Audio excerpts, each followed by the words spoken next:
নামটা আমার যদি জানা নেই, সুনীল মধু এখানে আমাদের অরণ্য ষষ্ঠী বা জামাই ষষ্ঠীতে বিশেষ পদক্ষেপ গ্রহণ করে বিশ্ব উষ্ণায়ন রক্ষার্থে এবং পরিবেশকে বাঁচাতে গাছ লাগানো আমাদের পরম কর্তব্য। গাছ লাগাও, পরিবেশ বাঁচাও, এই বার্তা নিয়ে একটি কর্মশালার আয়োজন করল উত্তরবঙ্গ উন্নয়ন সমিতি।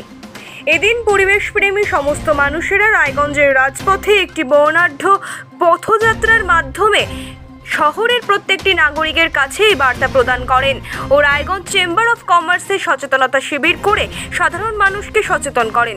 এই সচেতনতা শিবিরের প্রথমে উত্তরবঙ্গ বিভিন্ন বঞ্চনার শিকার বলে দাবি করেন উত্তরবঙ্গ উন্নয়ন সমিতির সম্পাদক বিশ্বজিৎ লাহিড়ী ও এও জানালেন উত্তরবঙ্গ উন্নয়ন সমিতি প্রত্যেকটি গ্রামে থেকে গ্রামাঞ্চল এবং প্রত্যেকটি বুথে বুথে তাদের সাংগঠনিক বিস্তার করবেন।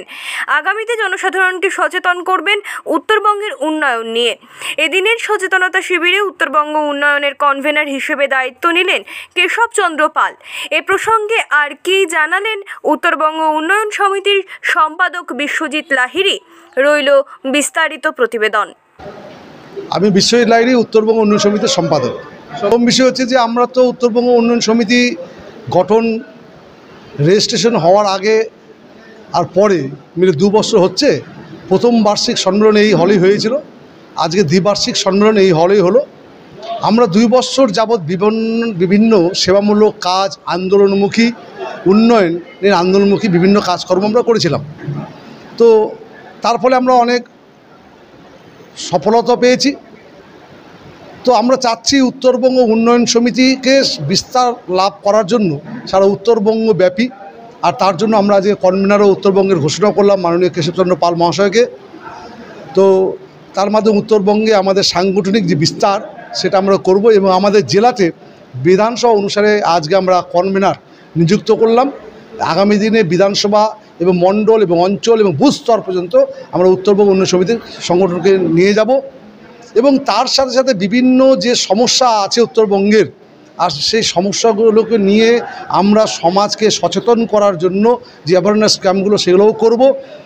তার সাথে সাথে বিভিন্ন সমস্যা নিয়ে যে সরকারের দৃষ্টি আকর্ষণ করার জন্য যে বিভিন্ন প্রকারের আন্দোলন আমরা সামিল হব, যে আমাদের উত্তরবঙ্গে যে এখনও যে শোষিত, পীড়িত, বঞ্চিত আছে আর তার থেকে উত্তরবঙ্গকে মুক্ত, এই রাহুগ্রাস থেকে মুক্ত করার জন্য এবং উত্তরবঙ্গকে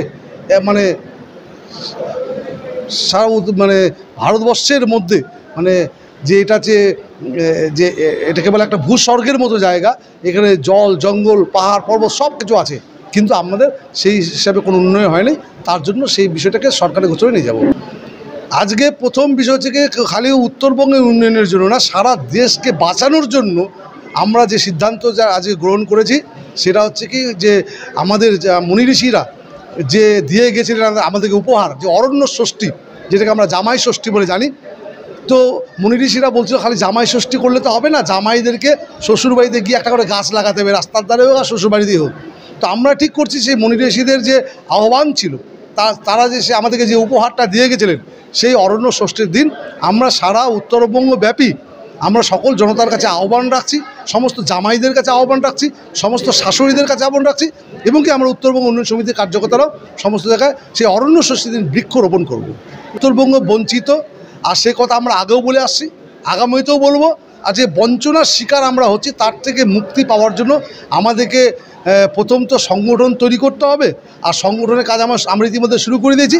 তারপর আর সরকারের দৃষ্টি আকর্ষণ করার জন্য বিভিন্ন আন্দোলন করব এবং কোথায় কোথায় কোন কোন বিষয়ের উপর উন্নয়ন করা যায় সেটা সরকারের চোখে আঙুল দিয়ে আমরা দেখিয়ে দেব।